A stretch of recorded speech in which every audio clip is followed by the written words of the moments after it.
أعوذ بالله من الشيطان الرجيم. بسم الله الرحمن الرحيم.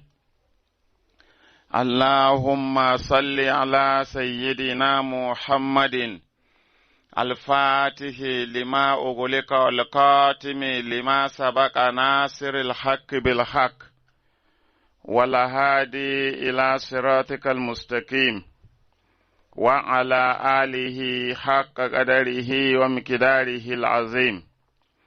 وبعد، السلام عليكم ورحمة الله تعالى وبركاته. Yau Laraba 12 ga watan 8 shekaran 2020 a gabatar da karatu da muke yi a wannan rana na Laraba game da karatun fikihu a zama na biyu ƙarƙashin wannan ƙungiya mai kare martaban manzon Allah, mai kare martaban addinin Musulunci, Ahlul Baiti Safinatun Najati. Kamar yadda da na yi bayani cewa za mu rinka kawo na sunna, sannan kuma mu kawo na ahlul baiti. To, amma sai na ga wannan ɗin zai ɗaukan mana lokaci tunda bukatanmu shi ne duk karatu da ya saba mana ahlul baiti ba na annabi ba ne mu watsar da shi mu koma ma ahlul baiti, tunda manufan kenan. To, duk abin da ka ji daga ’ya'yan manzan Allah, daga manzan Allah ne, ko daga ’ya'yan manzan Allah nan ne da ya ce ya bar mana a imman nan, su 13 ko, da a imma 12 da sayyada Fatima az-Zahra, alaihimus salatu wassalam. To, duk abin da ka ji daga gare su ne, da shi za mu yi aiki, duk abin da ba daga gare su ba ne za mu zubar da su. Wannan dama ita ce manufar, to sai zama babu bukatan sai an kawo wani malam wani ya ce kaza, ahlul baiti sun ce kaza, dama na ahlul baiti muke nema. To, sannan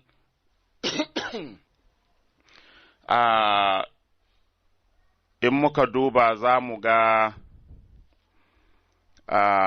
kaman don da tunanina shine za mu yi amfani da fikihu sunna, tun da fikihu sunna ya kawo fikihun sane akan mazhabobi guda hudun nan, malikiya, shafi'iya, hambaliya, hannafiya, wani lokaci yana ƙarawa da su zahiriya da sauransu. To, sannan kuma fikihu sunna fikihu sunna wani lokaci yana kawo riwaya daga ’ya'yan manzon Allah sallallahu Alaihi wasallama, mana daga alul baiti. Ka san akwai jahilai waɗanda suka fi su jahilci suka naɗa su malamai, sai su rinƙa gaya ma mutane ba a hujja da ahlul baiti. Da ka ce Imamu Jafaru Sadiq ya ce, sai a ce ai karatun shi'a ne, kai wannan ya isa abin kunya. Wannan ya isa abin kunya a ce gidan annabi mun sallama mun ba shi'a, wannan abu yana ɓata mini rai. Kuma annabin nan ba wai muna da namu daban, su suna da nasu daban ba, annabi Muhammadu fa. Annabi Muhammadu sallallahu Alaihi wasallama in an faɗi gidansa sai a ce shi'a kenan. To, mu ina namu annabin? Idan yau mun yarda ’yan shi'a suke da gidan annabi, ina namu annabin? Yanzu wayannan malaman su ne annabawanmu, ’yan shi'a kuma mun ba su annabi Muhammadu? Wannan akwai abin takaici. bari ma zan nuna muku misali a cikin fikihu sunna. Za ku ga duk sanda aka ambaci gidan annabi sai a ce shi'a ne. Kuma sai an ce maka gidan annabi fa, sai an ce ahlul baiti kuma sai a ce shi'a. Ba abin kunya ba ne? Yau ba za ka taɓa je a ce gidan annabi a ce ana nufin ɗariƙa ba. Ba za ka ji an ce gidan annabi a ce ana nufin izala ba. Da ka ji gidan annabi sai a ce shi'a. Kuma wai malamai basiransu ya toshe, sai su ta karantar da mutane in kun ji an ce Jafaru Sadiq ya ce ko Muhammadu Bakir wannan ‘yan shi'a ne. To, ’ya'yan annabinka su ne itira da annabi ya ce ya bar mana mu bi, su ’yan shi'a sun bi su, mu kuma mun bi gidan wasu wake kan daidai. Wanda ya bi wa'yanda annabi ya ce a bi suke kan daidai, ko mu da muka bi wasu daban da ba su ba muke kan daidai. Amma da yake shaidan ƙarfi ne da shi, sai ka gani mun bar ’ya'yan annabi, amma kuma mu yi ta zaton mu akan daidai muke, wahum ya hasabuna annahum muhtadun. Sai su rinƙa zaton su akan shiriya suke, kuma in ka tambayi zuciyanka da kyau za ta gaya maka ɓatacce ne kai don ga abin da annabi ya ce a bi, kai ka bi wani abu daban, kuma har yanzu kana ganin kai daidai kake. In ka je a ɗariƙa, an kawo labarin ’ya'yan annabin nan, cewa suna da wani daraja su za a bi, an zo kare Shehu Tijani ne. In an zo kare Shehu Tijani, za ka ga an fifita Sayyidina Ali akan kowa ce to jikansa ne. Ba na taɓa kawo muku wani kasar ba gida, zai kai shekaru da yawa yanzu ko? Ya daɗe shekarun sun yi yawa. Na samu wannan kasar na je na kai gida na tara yaran nan duka na ce ku zo ku ji abin kunya. Wani ɗan izala ne ya yi wa'azi ya ƙaryata Shehu Tijani. Ko ya ƙaryata Shehu Tijani sai malaman ɗariƙa suka zo kare Shehu Tijani. Malam in ka ji yanda aka faɗi darajan Ali a ranan. Sannan a karatun malamin ke cewa ya ce babu wanda suka kai darajan Ƙureshawa. Ya ce a Ƙureshawa kuma babu irin Bani Hashim. Ya ce sun fi kowa ilimi, sun fi kowa basira, sun fi kowa kaza, yawa a kan salatul fati. Yana kare salatul fati da Shehu Tijani, sai ce to, Sayyidina Ali ne mutumin da ya fara yin salatul fati, kuma Sayyidina Ali nan Bani Hashim ne shi, kuma babu wanda ya kai Bani Hashim matsayi, ba wanda ya kai Bani Hashim daraja, sun fi kowa ilimi, sun fi kowa basira, don an zo kare salatul fati. Amma aka zo magana addini kuma sai a ce ha'a Abubakar ne, Umaru ne, Maliki ne, wani irin al'umma ce wannan. Abin baƙin ciki, yau ina Tijaniya ba zan yi alfahari da gidan annabi na ba, saboda an ba ’yan shi'a. Yanzu bari ku ga me fikihu sunnan nan yake faɗi, don ka san jahilai ne malaman nan da ke yawo suke ɓatar da ’ya'yan mutane cewa ’yan shi'a ke da gidan annabi, in an ce Jafaru Sadiq ya ce, su ce wannan riwayan ’yan shi'a ne, ba na taɓa ba ku labarin wanda ya haifi ɗan shi ya sa mishi Ali Zainul Abidina ko? A Zungeru, ya sa ma ɗan shi Ali Zainul Abidina. Hikenan wasu malamai ba su nan, da suka dawo suka je su gaishe shi, a me sunan yaro? Sai ce Ali Zainul Abidina, suka ce kai wannan sunan ’yan shi'a ne, sai an canza, almajirinsu ne to, malam suka matsa mishi, ba su tashi ba sai da aka canza sunan yaron nan, to me za a sa a karamakumullah? Suka ce a sa Abubakar. Aka cire Ali Zainul Abidina aka sa Abubakar. inni tarikum fikum sakalaini, ina yawan jan wannan karatu saboda ‘yan izala sun yadda da karatun, duk malamin izalan da ya ce ba haka ba ne, ya yi motsi in fito da littafan sun nuna muku. ‘Yan ɗariƙa sun yadda da wannan karatun, dama kullum littafan da muke karanta mafi yawa na ‘yan ɗariƙa ne. Yana bi ulmawadda, mawaddatul qurba, manyan shahinai ne na sufanci.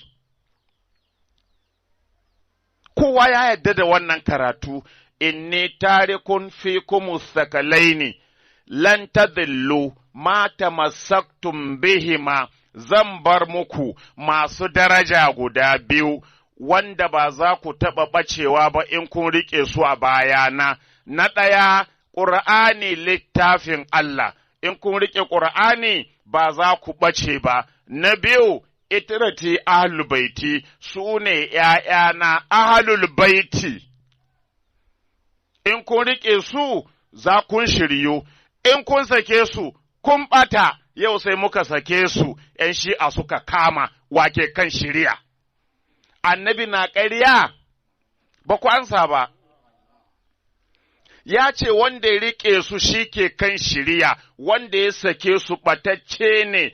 Yau sallanmu ba irin nasu ba ne, azuminmu ba irin nasu ba ne, alwalanmu ba irin nasu ba ne, ’yan shi'a ke koyi da su kuma har muna ganin mu shiryayyu ne. Wallahi malamai ku ji tsoron Allah, ku dawo ku shirye da al'umma. Bari muku misali da fikihu sunna, kun da ji shimfiɗan da muka yi ko? Da fikihu sunna yanda ya rurrusa mazabobin ko? Ya nuna yanda suka raba kan al'umma, aka bar abin da annabi ya zo da shi, aka bar mazhabobi, ko ba ya yi magana ba? To yanzu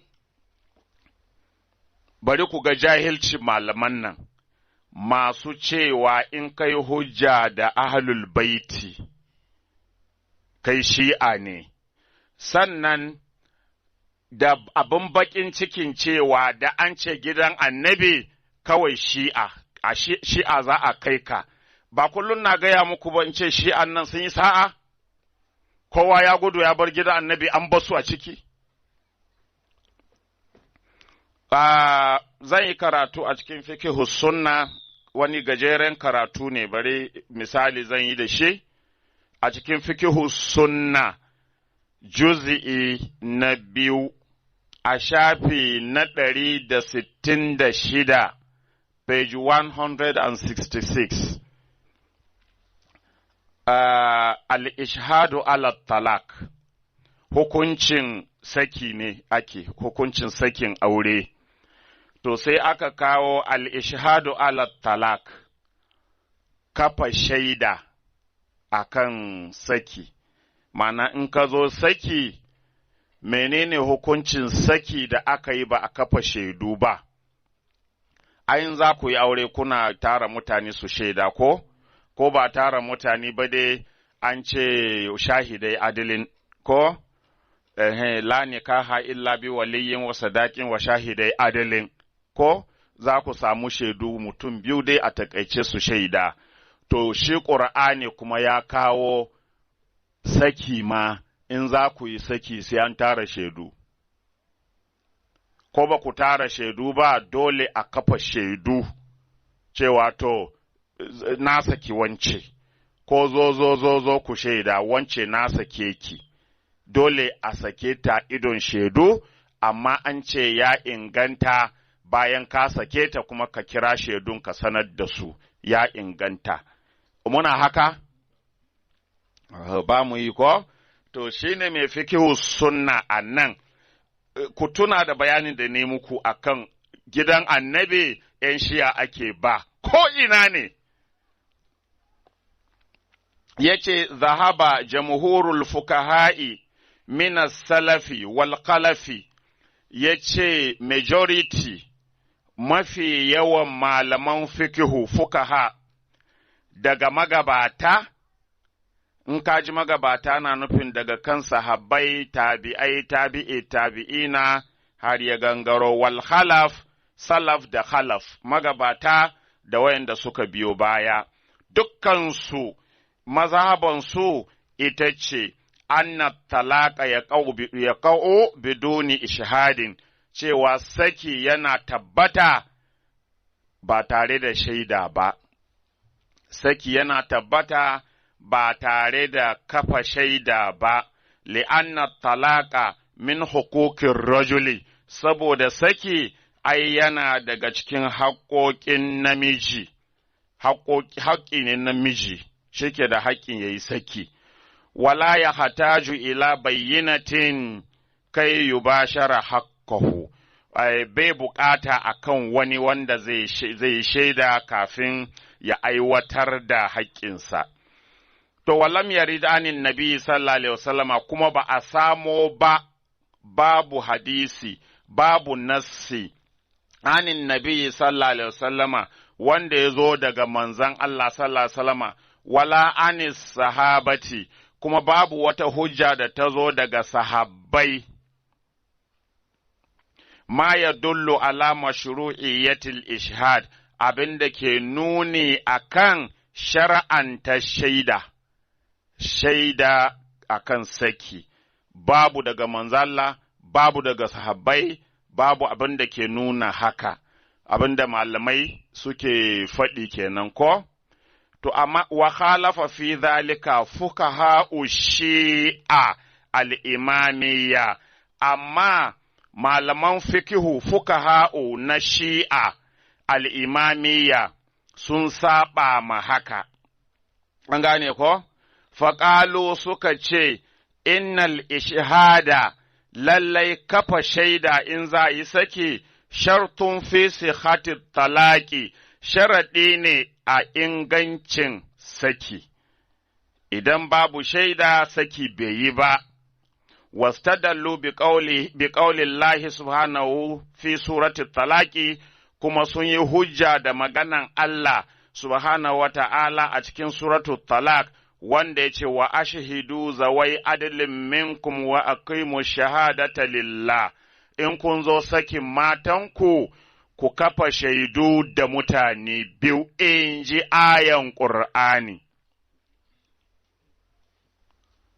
A cikin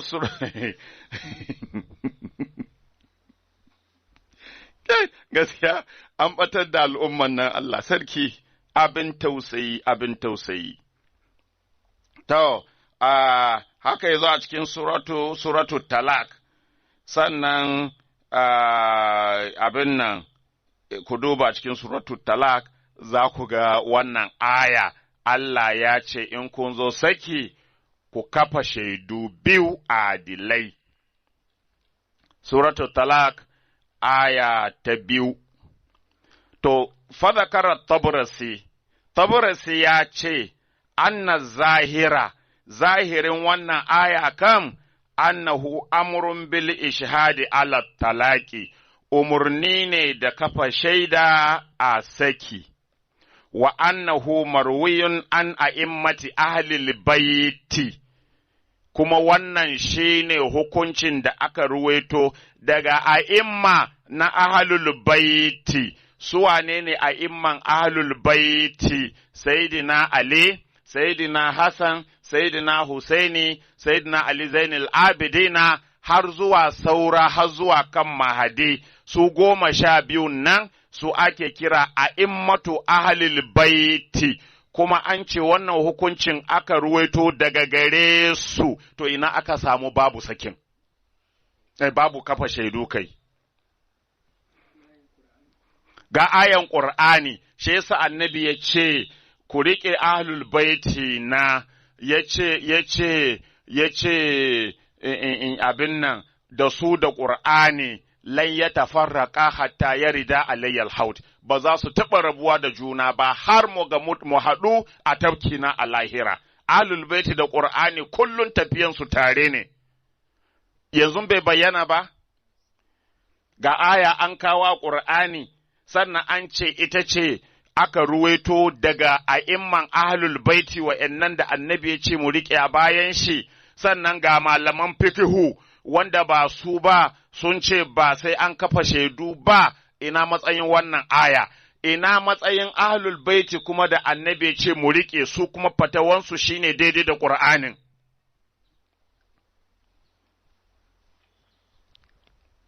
Ta wa annahu marwiyun an a'immati ahlul baiti shine abin da aka ruwaito daga a'imman ahlul baiti ridwanullahi alaihim ajma'ina, Allah ya yarda da su gaba ɗayansu.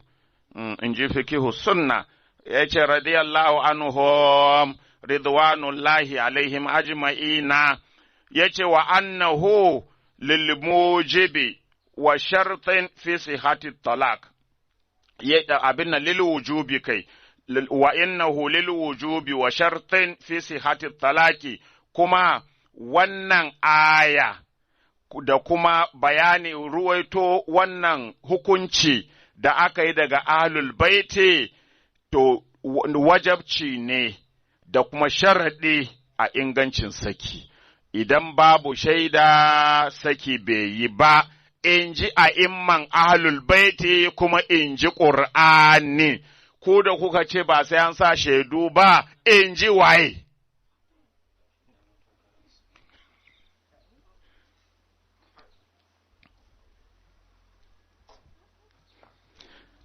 Ta, mu ci gaba, ya ce, Man zahaba ila wujubil ishhadi ala talaki, suwane ne suka tafi a kan wajabcin kafa shaidu ko kafa shaida a kan saki wa adami wuku'ihi biduni bayyinatin, da kuma rashin aukuwan saki in ba shaidu.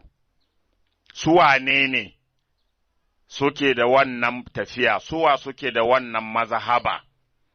To yanzu ku duba farkon karatu, ko an ce wa khalafa fi zalika fuqaha'u shi'a al-imamiyya, fuqaha'u na shi'a imamiyya su sun saba ma cewa dole sun saba ma cewa saki zai tabbata in babu shaidu, su sun saba ma wannan, sun ce in ba shaida babu saki. Sai aka kawo ayan Qur'ani, aka ce haka Qur'ani ya ce, sai aka kawo kuma cewa a imman ahlul baiti gaba ɗaya waɗanda annabi ya ce mu bi, haka suka ce. To mu yanzu ‘yan shi'a sun bi Qur'ani, sun bi ahlul baiti, mu wa muka bi?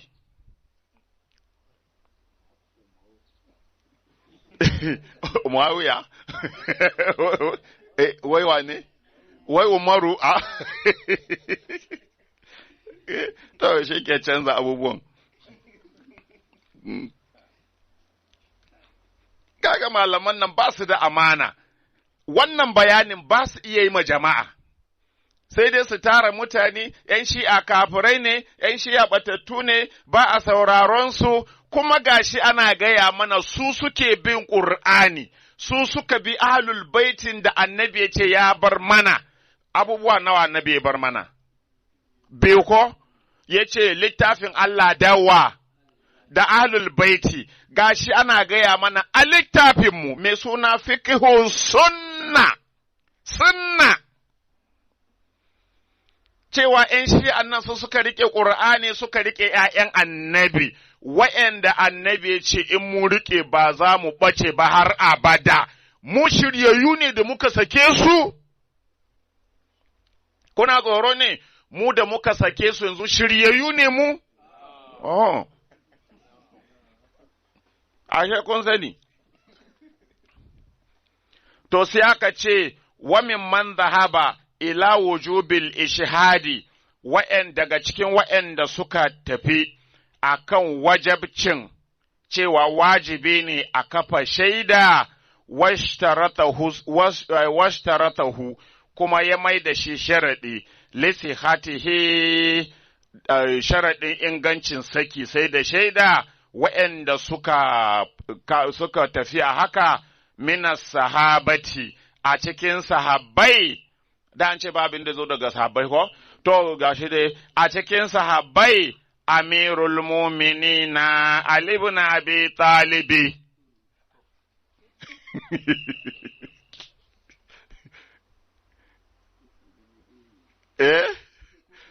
kofan birnin ilimin annabi an ce daga sahabbai akwai amirul mu'minina Ali ibn Abi Talib wanda annabi ya ce duk wanda ya bi shi ya bi ni, duk wanda ya saba mishi ya saba mini, ko? To ga mazhabansa kuma mun saba ma mazhabar. Amirul mu'minina Ali ibn Abi Talib ko? Wa Imran ibn Husainin da wani sahabi mai suna Imran ibn Husainin radiyallahu anhuma, Allah ya yarda da su da Alin da Imranan. Wa minat tabi'ina, a cikin tabi'ai kuma akwai al'imamu Muhammadul Baqir ya fi kakai shi, kai, inna lillahi wa inna ilaihi raji'un. To, akwai imamu Muhammadul Baqir, imamul Baqir, wal imamu Jafaru Sadiq, da imamu Jafaru Sadiq, to ina malaman da ke cewa ba a hujja da wa'yannan ahlul baiti na ‘yan shi'a ne, to gashi an kawo su a matsayin hujja a littafinmu fiqhu sunna, kuma da yawa littafan da muke karantawa na abin nan sufayen nan, ai ana kawo hujja da su, ko? Sannan banda ɓatan basira ma, in ma kowa zai faɗi wannan, ya kamata ɗan ɗariƙa ya faɗi wannan? Wa'yannan da muke kira fa su ne kakannin Shehu Tijjani fa, kuma ka ce duk wanda ya hujja da su ɗan shi'a ne, kuma jikansu kake bi. Kai, inna lillahi. Kuma wa'yannan kakannin Shehu Tijjanin nan, tafarkin kakanninsu suka bi su ma har zuwa kan Sayyidina Ali, har zuwa kan manzan Allah, tafarkin da suka bi kenan, kana ganin Shehu Tijjani zai sauka a wannan tafarkin? Kana ganin Shehu Tijjani zai bar mazhabar kakannin shi, ya bar mazhaban manzan Allah, mazhaban Sayyidina Ali, wanda ita ce mazhabar Hassan Husaini har zuwa ƙasa, Shehu Tijjani zai yadda ba wannan mazhaba ya je bi na uban wani? Faɗi irin hankalinka mu ji, ka ce bai bi su ba mu je irin hankalinka, ko? To kuma ‘yan shi'a ne suka bi su,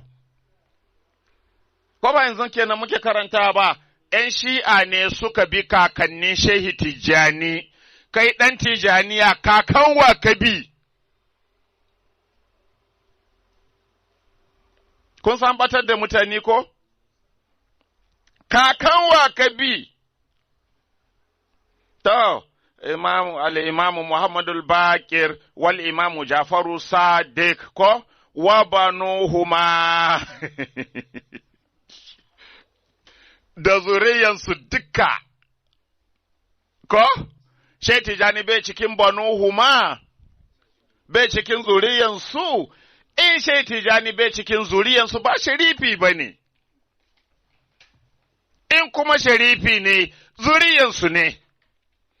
To an ce da imamu Jafaru, imamu Muhammadul Baqir, an fara da Sayyidina Ali ko, Amirul Mu'minin Ali ibn Abi Talib, Baqir, Sadiq, wa banuhuma, da ’ya'yansu a immatu alil baiti, waɗanda su ne a imma shugabannin ahlul baiti, ridwanullahi alaihim, Allah ya tabbatar da yardansa a kansu. Muna tare? Su ba su san ma na ƙasa darajan Shehu Tijani suke yi ba. An gane, in ka tambayi ɗan ɗariƙa, wace mazhaba Shehu Tijani ya yi sai ce maka mazhaban Malikiya. Yanzu har Imamu Maliki ya fi Shehu Tijani, har Shehu Tijani zai koma yana ɗaukan karatu a gurin Maliki. Wanda ka bi mazhabansa ai kana ɗaukan karatu a gurinsa ne ko? Don ya ce ga yanda za a yi alola haka za ka yi, dole sai ka bincika ya yi ci a yi sallah, ya yi ci a yi kaza, ko? Yanzu kun yadda Imamu Maliki ya fi Shehu Tijani, ku ba ni ansa. Kun ce wane shi ba?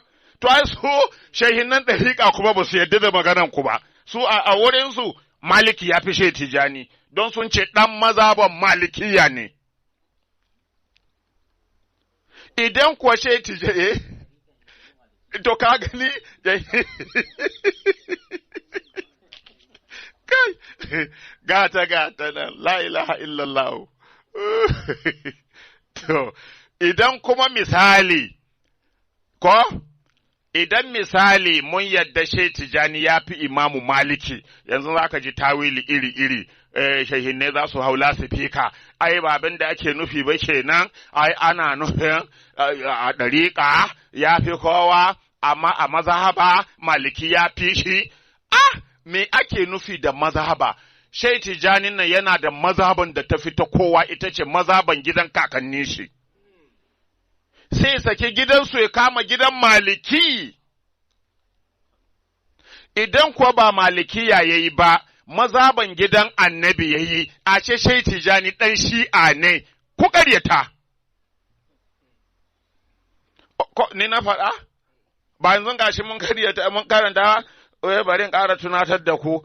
Wa khalafa fi dhalika fuqaha'u Shi'a al-imamiyya, ko?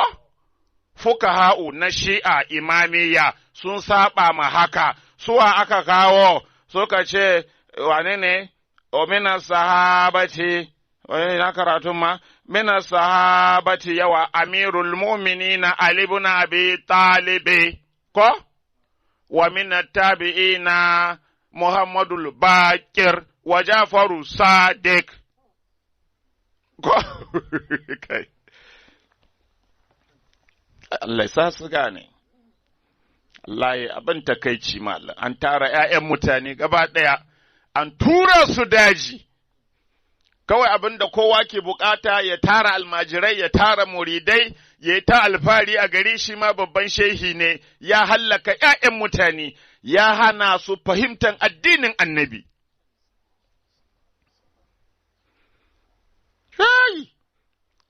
To, ko? Wa banuhuma da ’ya'yansu a immati alil baiti, waɗanda su ne a imma na ahlul baiti ridwanullahi alaihim, Allah ya tabbatar da yardan shi a kansu, ashe kun ga masu bin sunna ma sun yadda a bi a imman ahlul baiti.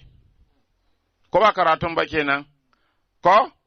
Ba yana kawo hujjoji ba ne na wayanda suka ce wajibi ne a kafa shaidu, ya kawo Sayyidina Ali ko, ya kawo wayannan bayin Allah ‘ya'yansa, sannan ya ce hadda ma zuriyansu a imman ahlul baiti. To, waka zalika ata'un, haka ma ata, shi ma ya bi a imman ahlul baiti. Wa ibnu Jurayjin da ibnu Jurayjin, ibnu Jurayjin nan, ba shi ne Imamu Shafi ya ce ya yi mutu'a da mata 90 da nawa ba? Mutu'a, auren mutu'a. To, ibnu Jurayjin, ahlul baiti ya bi, gaskiya mana. Wa ibnu Jurayjin da ibnu Jurayjin, wa ibnu Sirin da ibnu Sirin, hadda ibnu Sirin. Ina gani yawan ganin magana ibnu Sirin din nan game da ahlul baiti. Ko? Akwai ya zo a cikin Sahih Bukhari ma ibnu Sirin yana magana cewa a Buhari fa ya ce mafi yawan hadisan nan da ake makala ya ce da ake kawowa akan Ali, kun san za a yi ɓanna sai a ce Ali ya ce. Ko? duk littafan sunnan nan inda sun samu inda suke so su kawo ɓanna a yadda sai a ce Ali ya ce. Ba mun ta karanta da ku ba su Buhari su waye, Ali ya ce ba mu ƙaryata matsayinka Abubakar, da mun ɗauka wannan matsayin namu ne, wannan zaton da muka yi kenan, amma yanzu mun gane ba haka ba ne, kai ne kaza. Ko?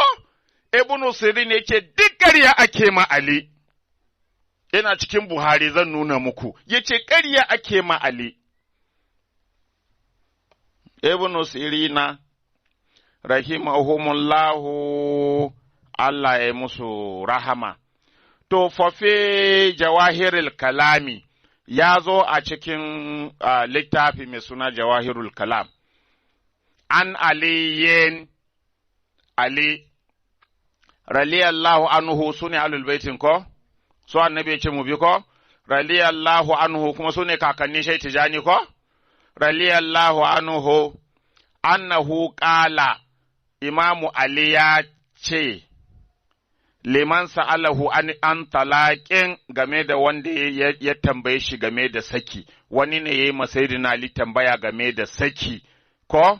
Sai Imamu Ali ya ce masa, a shahatta rajulaini adilaini kama amara Allahu azza wa jalla, ka kafa shaidu biyu adilai kamar yadda Allah mai girma da ɗaukaka ya yi umarni. Sayyidina Ali na tambayan mutumin, ƙala la, sai mutumin ya ce, a'a ban yi haka ba, ƙala sai ce, izahab falaisa talakuka bi talakin, wuce sakin da kai ba saki ba ne. Mata nawa muke saka ba mu tara shaidu ba, kuma sai Ali babu madinatul ilimi, wanda annabi ya ce ya bar mana mu bi su, in ba mu bi su ba batattu ne mu, ya ce wuce tun da baka kafa shaidu ba a sakin ka, baka kafa shaidu adilai biyu ba, sakin ka ba saki ba ne, malam tafi ka riƙe matanka. To, warawa Abu Dawuda fi sunanihi, Abu Dawuda ya ruwaito a cikin sunan ɗin shi an Imran ibn Husainin radiyallahu anhu, daga Imran ibn Husainin Allah ya ƙara masa yadda, annahu su'ila anir rajuli, an tambaye shi game da wani mutum. Wannan Imran ibn Husain shine za ku gani a Sahih Muslim ko Buhari yana cewa su suna muta'a, Umaru ya zo ya hana su, ya ce Umaru ya zo, ya ce muta'a ta ni kana ta alhadi Rasulullah sallallahu alaihi wasallam, muta'a biyu, annabi ya yarda da su amma ni na hana. Imran ibn Husaini, ani rajul yawa, ya ce warawa Abu Dawuda ko fi sunanihi, Abu Dawuda ya ruwaito a cikin sunan ɗin shi an Imran ibn Husaini, an karɓo daga Imran ibn Husain radiyallahu anhu, Allah ya ƙara masa yadda, annahu su'ila, an tambaye shi anir rajuli game da wani mutum yutalliqul mar'ata, wanda ya saki matarsa, wata abin na imra'atahu, wanda ya saki matarsa, summa yaqa'u biha, sannan kuma ya je ya sadu da ita, ko walam yashhad ala talaqiha, kuma bai kafa shaida akan sakinta ba. Imran ibn Husaini ake tambaya, wani sahabi ne, ake cewa mutum ne ya saki matarsa, kuma bai kafa shaidu akan sakinta ba, kuma ya je ya take ta, mana ya je ya sadu da ita kuma bayan ya sake ta, wala ala raja'atiha, kuma bai kafa shaidu akan dawowa da ita ba. An gane, ya sake ta bai kafa shaidu ba, ya dawo da ita bai kafa shaidu ba. Faƙala sai Imran ibn Husaini ya ce, tallakta li ghairi sunna wa raja'ata li ghairi sunna, kayi saki ba akan sunna ba don baka kafa shaidu ba, wa raja'ata li ghairi sunna, kuma ka dawo da matanka ba akan sunna ba don baka kafa shaidu ba. Ashhid ala talaqiha wa ala raja'atiha, ka kafa shaida akan sakinta da kuma dawowa da ita. Domin duk wanda ya saki matansa kuma ya je kwanta da ita, wancan sakin ya rushe. An gane ko? Saduwa da matanka bayan ka sake ta mayar da ita ne. Ko baka ce, ke na dawo da ke ba, in dai ka sadu da ita shikenan ta dawo, automatically ta dawo. To shi ne yake cewa yanzu ka kafa shaida sanar da mutane da na saki matana, amma yanzu na dawo da ita, su san ka sake ta, su san ka dawo da ita. Amma wanda ka yi da, ka yi saki ba wanda baka kafa shaidu ba, ka dawo da ita, baka kafa shaidu ba, wannan ba sunnan annabi ba ne, ta ahlu sunna. Ba na gaya muku, in kun ji ahlu sunna ana nufin sunnan Sayyidina Abubakar da Umar da Usman ba ne? Amma ainihin sunnan manzo Allah ai ahlul baiti ne. Anan su ba gashi ba yanzu muna gani, suke da sunnan annabi, don su annabi ya ce mu bi, su koya mana Qur'ani da sunnan.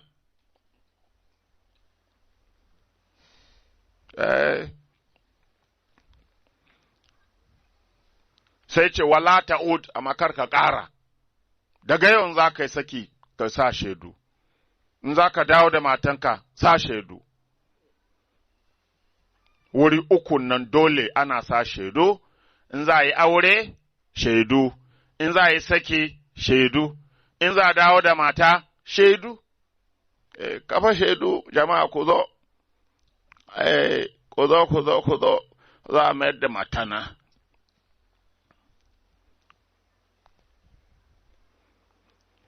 To, ya ce, wakar takarara fil usuli, ya an yawaita mana, an ta maimaitawa a cikin usul, an na ƙaular sahabi, cewa maganan sahabi, mina sunna, ko, kaza fi hukumul marfu'i ilan nabi sallallahu alaihi wasallam ala sahihi. Wannan yana da cikin marfu'i zuwa ga manzon Allah sallallahu alaihi wasallama a bisa inganci. Li'anna mutlaqu zalika inna ma yatasarrafu bi zahirihi ila man yajibu itiba'u sunnatihi, saboda faɗin haka kasancewan haka yana komawa ne zuwa ga sunnan wanda ya wajaba abi wa huwa rasulullah sallallahu alaihi wasallama, kuma shine manzon Allah sallallahu alaihi wasallama. Wali anna maqsudus sahabi, kuma abin nan nufin sahabi bayanu shar'i, wannan bayanin wannan sahabin. Wali anna maqsudus sahabi, kuma nufin wannan sahabi, ma'ana wannan sahabi da ya ce ba ka yi saki akan sunna ba, ba ka yi wani ne akan sunna ba, yana nufin sunnan wanda aka wajabta mu bi shi ne annabi Muhammadu sallallahu alaihi wasallam. Kun ga ashe sunnan annabi kenan, domin sunnan wa muke bi? Kon ce ku ko ku zan ce, ba tuntuni na ce ni ba alu sunna ba ne? Ba na cikinsu a ruwana. Wayan na alu sunna. Sunnan gaskiya a gidan annabi yake, wayan na alu sunna da kuke ji mabiya sayyidina Abubakar, sayyidina Umar da sayyidina Usman ne, domin ka dubi hukunce-hukuncensu duka daga gare su ne. Mafi yawan hukuncinsu daga gare su ne. Kuma malaman nan inda ma sun san karatu, har ma yau za kawo hadisi daga ahlul baiti, har wani malami ya ce ya kushe hadisin nan. In dai da sun yi karatu, bari zan muku wannan bayanin da kyau wata rana. Ba su sani ba ne, ai duk wani malami mai kunya ba kawo hadisi daga gidan annabi ya kushe, saboda akwai tambayan da za a yi mishi wanda ba zai iya ansawa ba. Zan gaya muku tambayan wata rana insha Allah. To, shi kenan dai, wawar Rasulullah ko? Kuma manufan wannan sahabi shine bayyana shari'a ba luga ba. Shari'a yake neman ya bayyana ba luga ba, shari'a ga abin da ta faɗi kenan, shine abin da wannan sahabin ya faɗa, ba wai yana nufin luga da al'ada abin da aka saba da shi ba, abin da Ƙur'ani ya faɗa, abin da Ahlul Baiti suka tafi a kai yake ƙoƙarin ya gaya wa mutane, kama bu su tafi mawdu'ihi, kama yanda aka yi bayani sosai a inda aka yi bayanin. To, wa akharaja al-hafizu as-Suyuti, al-Hafiz Imam Suyuti, shi ma ya kawo a cikin Ad-Durrul Mansur, Ad-Durrul Mansur juz'i na 8 shafi na 195. Juz'i na 8 ko shafi na 195, Imam Suyuti ya kawo a cikin Ad-Durrul Mansur tafsirinsa, ya ce, fa'iza balagna jalahunna, idan sun cimma iddansu, ko fa'amsikuhunna bi ma'arufin, au fariquhunna bi ma'arufin, ko ku riƙe su riƙo na mai kyau, ko kuma ku yi musu kyakkyawan rabuwa da su, wa ashidu zawai adilin minkum, kuma ku shaidar da adilai biyu a cikinku, ko? Suratul Talaq aya ta 2, wannan sura da muke karanta ko? To, Imamu Suyuti da ya zo bayanin wannan aya wanda Ahlul Baiti suka riƙe ɗinnan, ya ce wa an Abdurrazzaq an ibn Sirin, anna rajulan sa'ala Imran ibn Husaini an rajulin tallaka wa lam yushahad, ya ce an tambi Imran ibn Husain, wani wanda ya saki bai kafa shaida ba, qala bi'sa ma sana'a. An tambayi Imran ibn Husaini, wani ya yi saki amma bai kafa shaida ba, mai hukuncinsa, sai ce bi'sa ma sana'a, abinda ya yi muni. Tallaka libid'atin, ya yi saki akan bid'a, wa raja'a li ghairi sunna, kuma ya mai da matan ba akan sunna ba, fali yashhad ala talaqihi, ya kafa shaida akan sakin da yayi, wa ala muraja'atihi, da kuma ya kafa shaida akan dawowa da ita, wali yastaghfirillah, kuma yayi istighfari ya tuba zuwa ga Allah. Fa inkaru zalika min Imran, inkarin da Imran ibn Husaini yayi radiyallahu anhu, wa tahwilu fihi, da tsoratarwa da yayi a ciki, wa amruhu bil istighfari, da kuma umurnin da ya bayar na aje a yi istighfari, ko li'addihi iyahu ma'asiya, ya yi wannan ne duka saboda abin da aka aikata a gurin Imrana zunubi ne, sabon Allah ne, shi yasa har ma ya caja istighfari, ashe sakin mace ba shaidu da dawowa da ita ba shaidu sabon Allah ne.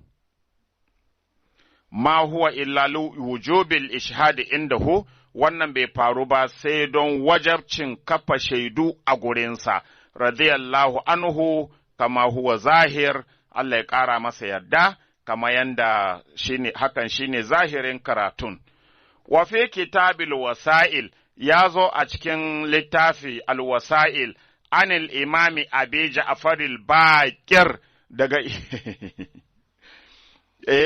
duk dai sanda za a yi hujja da gidan annabi, su dai ake kira, ko su ake kira. To, kuma ya zo a cikin kitabul wasa'il daga imamu Abi Ja'far Sadiq, yanzu ka da wani malami ne zai tsaya ya kama wa'azi, ya ta kiran mutanen nan, Sayyidina Ali, Baƙir, Ja'faru da sauransu, yake ta kafa hujja da shi, sai a ce ɗan shi'a ne. To yanzu malamai me za ku gaya mana a fikihu sunna? Ga fikihu sunna yana ta kawo su, yaya?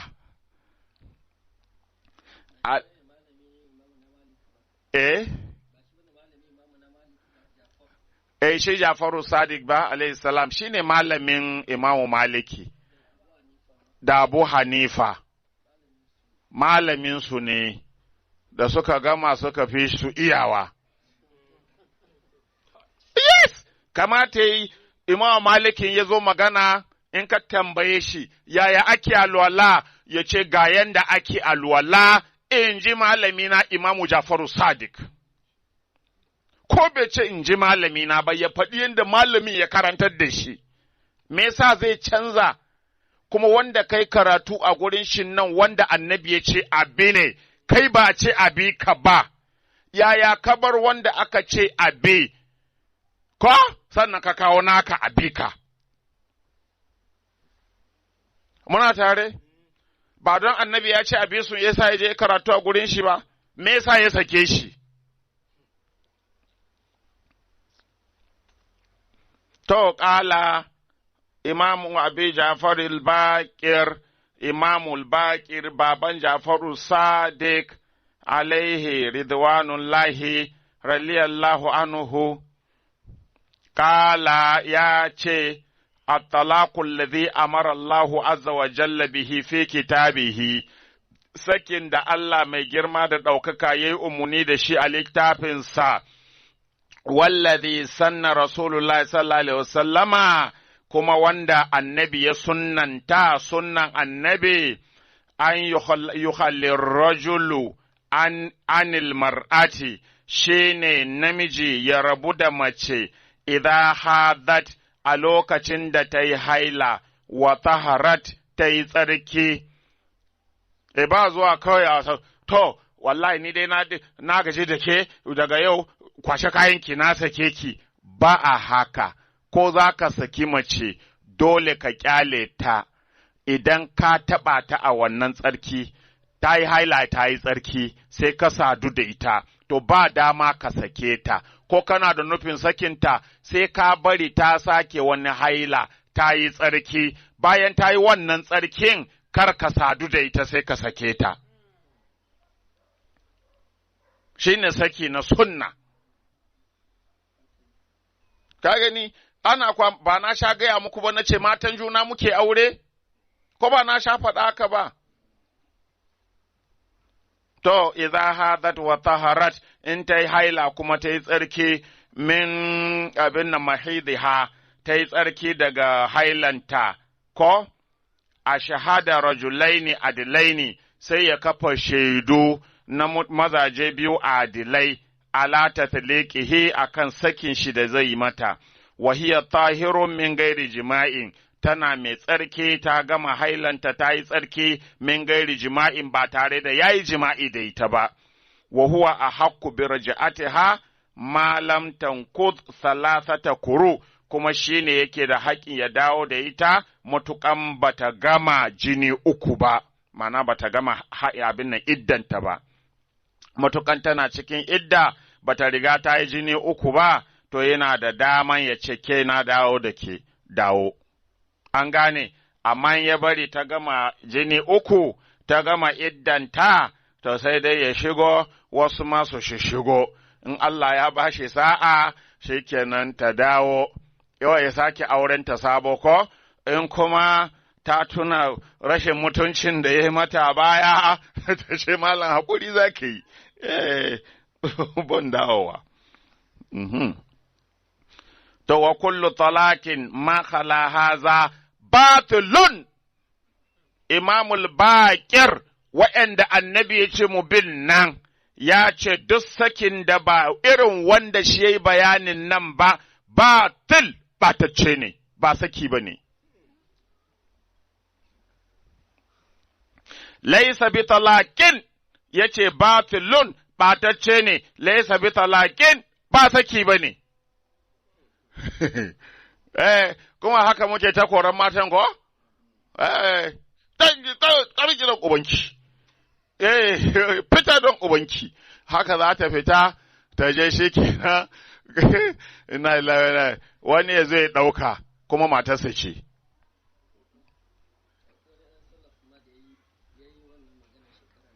Ok, ɗan salafiya ko? Oh, ya yi wannan maganan ko? Ka gani? Ta yi gaskiya ɗaya ce, ka gani ɗan salafiya, ya yi gaskiya. To, da za su sallafo gaba ɗaya mu koma gidan annabi da ba huta ba ma?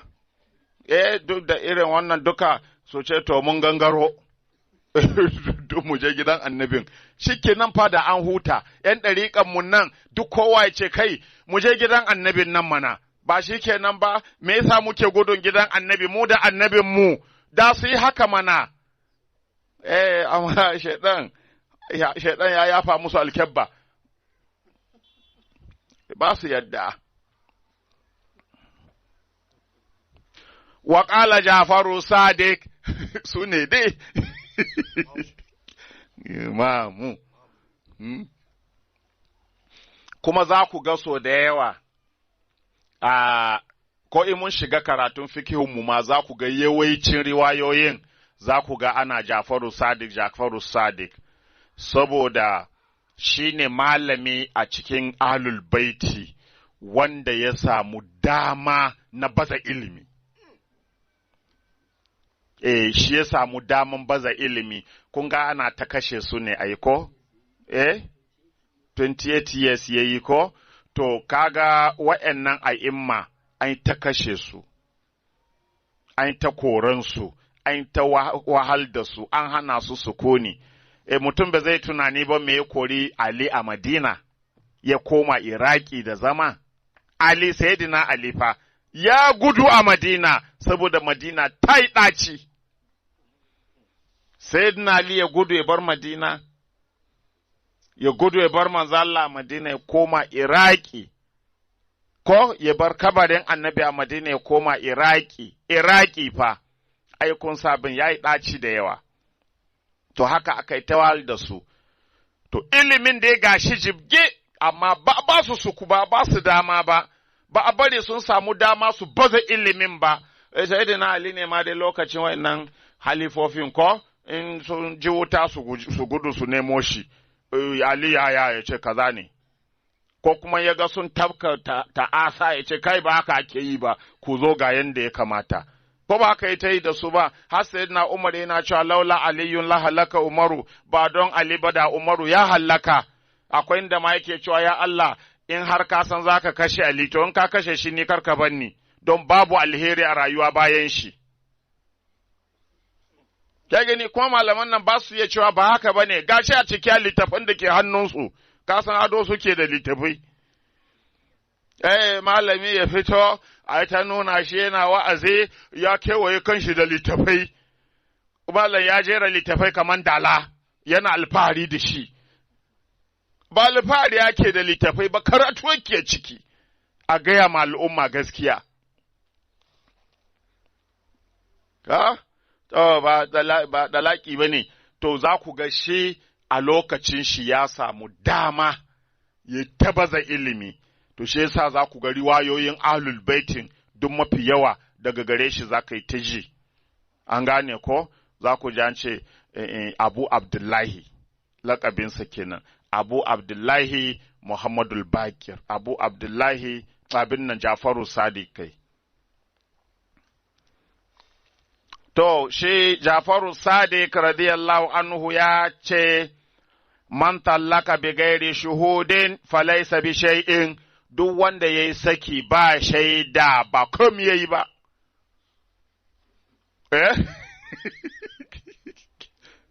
Bai yi komi ba. Ka gani, su annabi ya ce abi, kai da baka bi su ba, tambayi zuciyanka, yaya matsayinka ka ba kanka ansa, don mutum bai bukatar malami ya gaya mishi yayi. Annabi ya ce abi su wani, baka bi su ba, ba shi kenan ba sai wani ya zo ya gaya maka baka kyauta ba?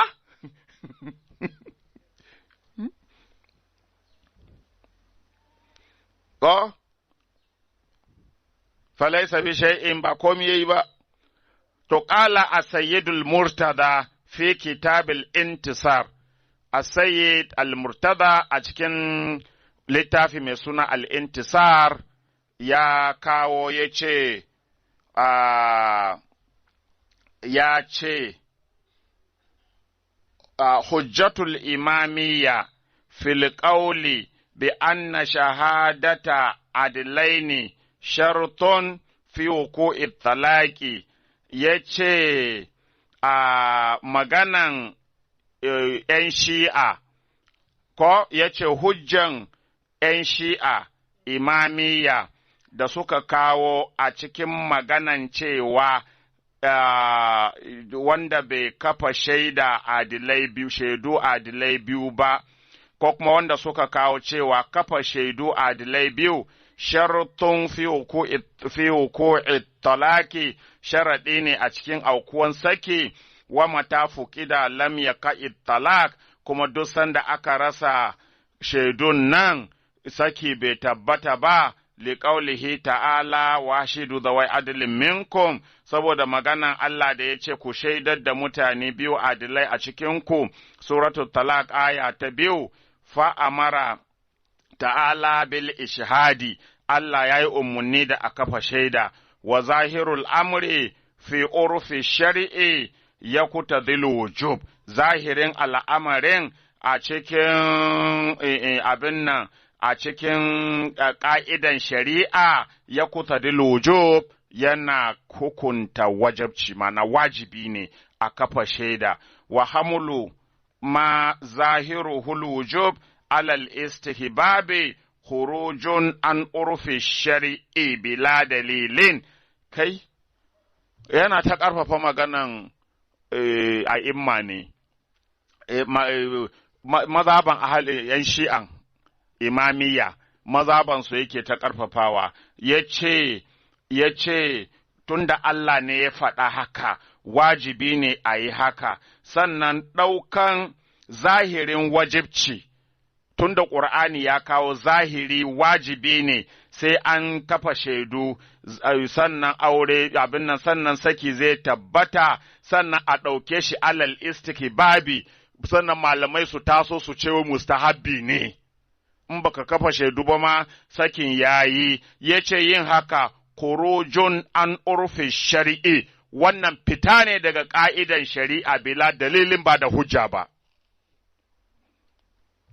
Ya ga malamai, ya gaskanta mazaban shi'a, wanda kuma ita ce mazaban ahlul bait. Inna lillahi, wato ni abun akwai takaici a matsayina na ɗan ɗariƙa misali, ba mazaban ahlul baiti nake bi ba, ɗan izala ba mazaban ahlul baiti yake bi ba, ‘yan shi'a suke alfahari da suna bin mazaban ahlul baiti. Kuma shi kenan ni don shaiɗan ya toshe mini zuciya, ni ke kan daidai ba su ba. Ko? Ɗan izala tun da shaiɗan ya mishi fitsari a kunni yana ganin shi ke kan daidai ba su ba. Wannan ɓata har yaushe. A lokacin da aka yi mauludin Maulan Mushe Ibrahim na ƙarshen nan da aka yi na zamanin mulkin Talba, ko? Da aka yi mauludin akwai jama'an Kano da suka zo, akwai su shehinai guda biyu da na haɗu da su, suka ce sun daɗe suna jin labari na, amma yanzu Allah ya nufa mu haɗu kaza muka dai gaisa a hotel ɗinsu. To, a cikin hira da muke yi shine ɗaya a cikinsu yake cewa irin sunansu, me sunan malam, sai ce sunan shi wani, ya ce Tijaniya tariƙatan wa mazhabu ahlul baiti mazhaban. Tijaniya tariƙatan wa ahlul baiti mazhaban. Ya ce shi a ɗariƙa Tijaniya ne shi, a mazhaba kuma ahlul baiti. Sai ɗayan ma ya ce ni ma haka sunana wani, Tijaniya tariƙatan wa ahlul baiti mazhaban. A zuciya na ce kaga wayannan shehinan suna da wayo. Ko? Kaga Tijaniya tariƙatan, ɗariƙansu ta Tijaniya ce, kaga gidan annabin ne. Mazhabansu kuma ta gidan annabi Jafariya suke bi, kaga dai su kawai sun tare a gidan annabi. Ko? Amma ɗan ɗariƙa ya fito ya ce, duk wanda kaji ya ce Jafaru Sade ko Baƙero wannan ɗan shi'a ne, kai ne shaiɗan. wannan shaidani ne ba malami ba ne, hallaka al'umma yake kuma gashi sun yi nasara sun hallaka jama'a. Ko na Fatima ka kira yau sai an ce maka ɗan shi'a ne kai, na Fatima ‘yar annabi Muhammadu, abin baƙin ciki malam, za ku je ku yi bayani, kwana nawa ake a duniyar. Wa a kharaja sayote, fi sunna ya dage, wa a kharaja sayote, ka gani abin da ciwo, ka gani, wa a kharaja sayote, ya ce Sayyuti ya fitar fi Durrul Mansur, har yanzu a cikin Ad-Durrul Mansur, an Abdurrazzaq wa Abd ibn Humaydin, an abin nan, an Ata, ƙala ya ce, an nikahu bi shuhudi, wa talaqu bi shuhudi, wal muraja'atu bi shuhudi. An gane ko? Imamu Sayyuti ya kawo wannan karatu a cikin Ad-Durrul Mansur, juz'i na 8, shafi na 194. Ya ce, Annikahu bi shuhudi, aure da shaida ake yi, wattalaqu bi shuhudi, saki ma da shaida ake yi, da shaidu ake yi, wal muraja'a bi shuhudi, mayar da mata ma da shaidu ake yi.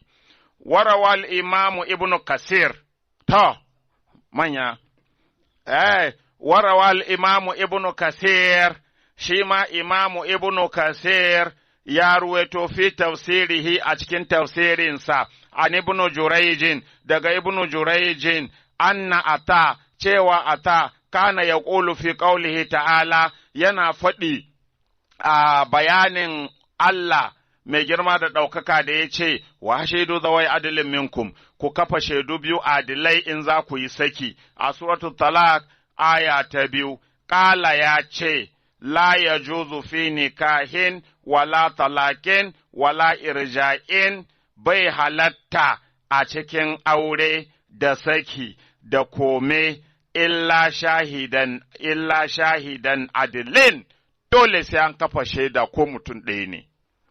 Kama ƙala Allahu azza wa jalla, kama yanda Allah ya faɗa, illa shahida adilai, okay, sai shaidu biyu adilai. Yawa da ya kama ƙala Allahu ne na koma na duba. Ko? Illa shahida adilin, sai shaidu guda biyu, sai da shaidu guda biyu adilai, kama ƙala Allahu azza wa jalla, kama yanda Allah mai girma da ɗaukaka yake faɗi, illa man uzir, sai wanda ke samu uziri kawai, shi ne kawai zai fita a wannan, in ba haka ba, aure dole sai da shaidu aƙalla biyu. Maliki ma haka ko?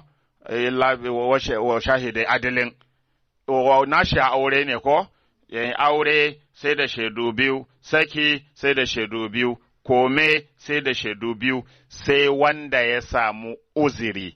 Ma'ana wanda lalura ta hana ya iya yin haka, ƙila ya shiga wani halin da ba zai iya kafa shaidu biyu ba, ƙila ba mutane a gurin kuma ya zama dole sai ya sake ta, ko kuma wani dalili dai da ya hana ya kafa shaidu, to fa ƙauluhu faɗinsa da ya ce la ya juzu, bai halatta, sarihun fi wujubil ishihadi. Kun ga Ibn Kasir ko? Ya ce, maganan da ya cewa bai halatta, sarihun wannan bayyane ne, a bayyane yake, fi wujubil ishhadi, a cikin wajabcin kafa shaida, cewa wajibi ne a kafa shaida, shi ma ya da haka, alat talaki indahu. Wajibi ne a kafa shaida akan saki a gurinsa, Ata, radiyallahu anhu, Allah yadda da shi, limusawatihi lahu bin nikahi, saboda daidaita saki da yayi da aure, aure a kafa shaidu, saki a kafa shaidu, wa ma'lumun mashturita fihi min albayyina, kuma abinda aka sani dai shine abinda aka sharaɗanta a ciki na hujja na kafa shaidu.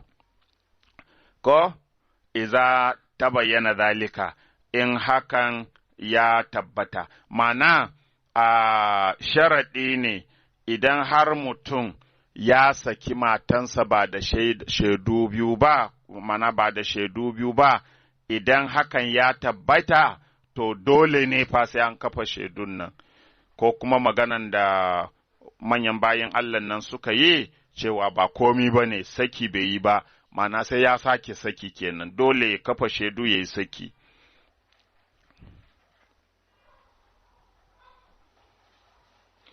To, anna wujubal ishhadi ala talaki, wajabcin shaida, kafa shaidu akan saki, huwa mazhabu ha'ula'i sahaba, ita ce mazhabar wa'yannan sahabban.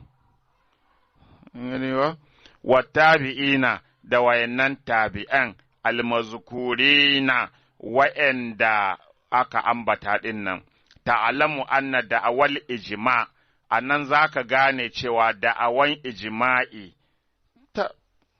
ala nadabihi a bisa kasancewan wai kafa shaida mustahabbi ne, mandubi ne, al-ma'suratu fi ba'd kutubil fiqhi, wanda ya zo a cikin wasu littafan fiqhu, muradun biha abinda ake nufi da wannan ijma'in al-ijma'ul mazhabi, shine ijma'i na wannan mazhabar. To yanzu kaga matsalan da muke da ita a musulunci, idan wani malami, misali idan ‘yan izala ko suka ce ga hukunci kaza, sai a ce al'umman musulmi sun yi ittifaki. Sai a ce al'umman musulmi sun yi ittifaki. Idan ‘yan ɗariƙa ne suka tafi akan wani abu, sai a ce al'umman musulmi sun yi ittifaki. Ko?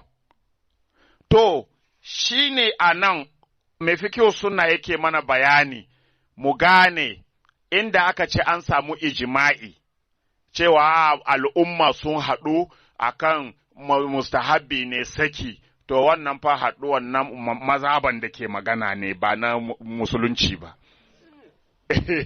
An gane ko? Na wannan mazhaban ne. To, su a gurin su in mazhaban su ta yarda da abu shikenan kawai, kowa ma.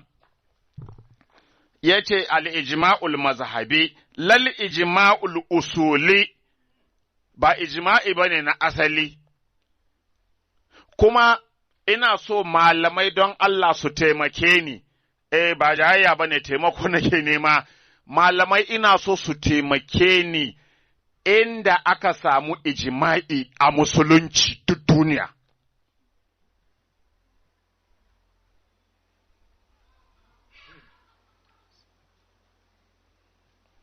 Hukunci fikihiyya wanda za ce ga wani hukunci fikihiyya, amma an samu ijma'i, malamai su fito mini da shi. Kawai kamar yadda fikihu sunna ke faɗi ne, al-ijma'u abin nan, ijma'ul mazhabi ne, ijma'i ne kawai na wata mazhaba can, amma bai yiwuwa yanzu misali, ba ga mai fikihu sunna ba karatu ya kawo akan saki da shaidu ba, bai kawo mazhaban ‘yan shi'a a ciki ba, har ya kira ma shi a imamiya, ko? Sai ne kawo madogaronsu, mazhaban nan nasu ita ce mazhaban ahlul baiti, ba ya faɗa ba, ko? To, ashe ba yanda za a samu ijma'i baka ce mazhaba kaza da mazhaba kaza da mazhaba kaza da mazhaba kaza da shi'a duk sun yadda da haka, ijma'i bai samu ba in shi'a ba su yadda ba.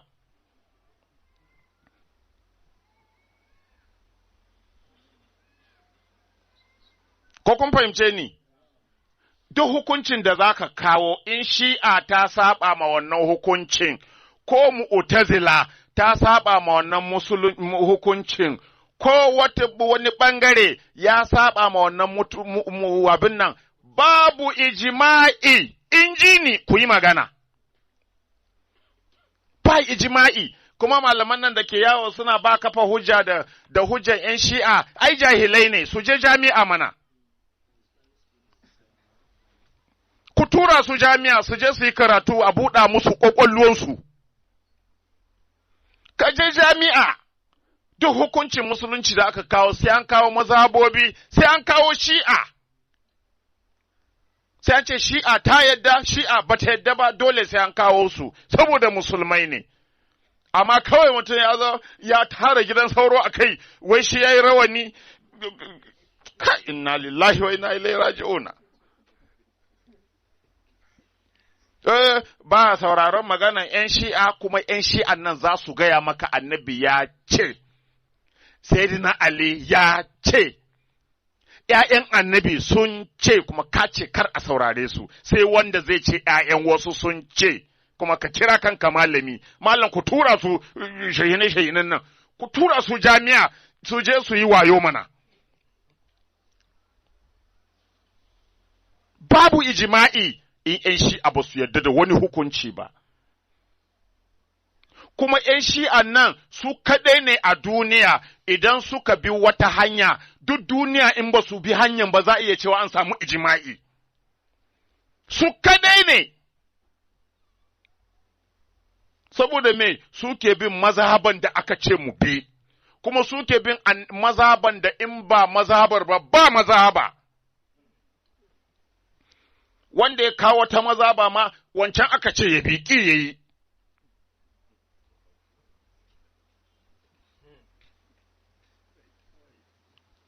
Ya yi tawaye ku faɗa da ƙarfi mana.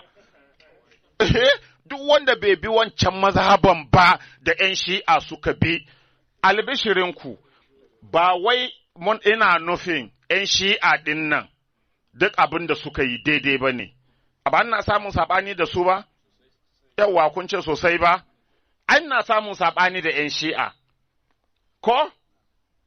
Kun manta mun taɓa rigima da su ma, rigima sosai ma ko? Lokacin muna abin nan, mun yi rigima da su sosai ko? Na ce ni ban yadda da wannan abin da suke yi ba, ko? Na fito da ra'ayi na fahimta na, don ni ba ruwana, in shi'a ya yi daidai, daidai ya yi, in ɗariƙa ya yi daidai, daidai ya yi, in izala ya yi daidai, daidai ya yi, izala in ya saba, ya saba, ɗan ɗariƙa in ya saba, ya saba, shi'an ya saba, ya saba, gidan annabi sak. Duk shi'a da ya saba ma gidan annabi ba mu tare da shi. Duk ɗan ɗariƙa da ya saba ma gidan annabi ba mu tare da shi. Duk wane ne ma ya rage? Izala. Duk izala da ya saba ma gidan annabi ba mu tare da shi, haka kowa ma. Waye? O ‘yan ba ruwanmu.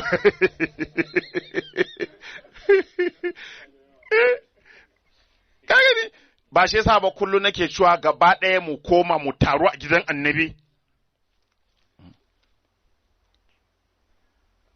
Ai na ta kamar kai ne muke magana ko waye ne ko ku na gaya mama cewa na ga kaza a littafi ‘yan shi'a ban yadda da shi ba. Ba na sha gaya muku ba. Ko kai sai da Yasir yawa ba ka taba kawo mini karatu ba ka ce gashi a littafi ‘yan shi'a ka gani na ce kai kyale musu abinsu. Ba gaskiya ba ne bar musu ƙur'ani. Ko ‘yan shi'a suka kawo abu suka ce hadisi ne daga gidan annabi ba karɓa muke yi ba sai mun auna da ƙur'ani. Don in ya yi daidai da ƙur'ani to mun san daga a'imma yake. In ya saba ma ƙur'ani mun san wannan na ‘yan shi'a ne ba na a'imma ba ne. Ko kuma ba zan ce na ‘yan shi'a ba ko saboda adalci na wanda ya kawo ne ba na gidan annabi ba. Saboda ‘yan shi'a sun fi kowa ƙoƙarin su tabbatar da gidan annabi suke bi, sai dai kuskure.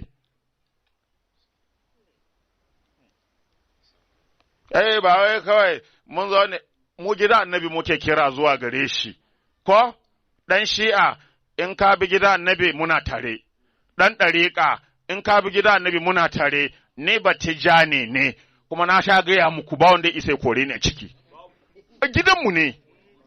Oyohe mutum da gidan ubai shi, in je Kirista ba, aka ce Malam Bolus, muna da tambaya, ya ce yi, ya ce, wai Yesu almasihu zai shiga aljanna kuwa, ya ce, tab, mutum da gidan ubai shi.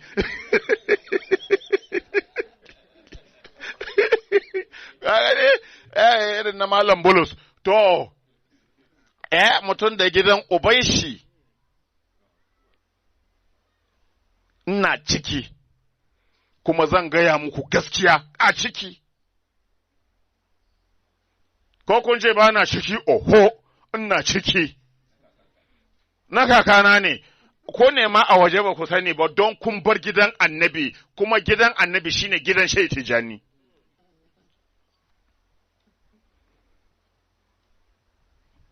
Ku kuka fita. To da haka mu ba wai, a'a, kun taɓa je na ce muku ga hukunci daga ‘yan shiya ita shi za mu bi? Na taɓa gaya muku haka? Na taɓa cewa jama'a ku tattaro mu bi ‘yan shiya? Na taɓa gaya muku? Amma ahalul baiti, mu koma ahalul baiti. Wani da nake cewa mu koma gidan annabi, wani ya ce, kai wannan yana so ne mai da mutane ‘yan shi'a, na ce, to ya yi kanshi hukunci. Ka gani, wawaye ne malaman, ya yi kanshi hukunci bai sani ba. An ce a koma gidan annabi, sai ka ce an ce ne a koma shi'a, ba kai kanka hukunci ba, in ba daƙiƙanci ba? In dai ba daƙiƙi ba, ya kamata ya san ashen shi'an nan ne a gidan annabi. That's the meaning.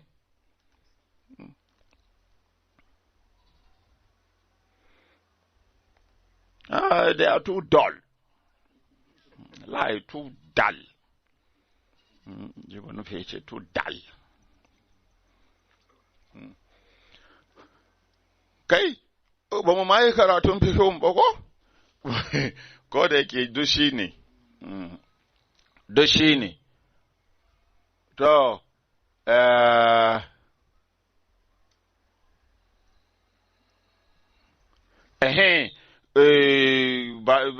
ba usuli ba ko?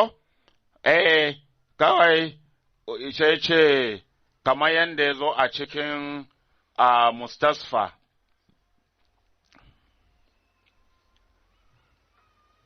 Ya ce, ittifaƙu ummati Muhammadin sallallahu alaihi wa sallama khasatan ala amrin min al-umuri diniya, ittifaqin al'umman annabi Muhammad sallallahu alaihi wa sallama abin nan hasa akan al'amuran addini ko lankida'ihi biki lafi man zukira ko man zukira min as-sahabati wat-tabi'ina wa man ba'adahum min al-mujtahidina.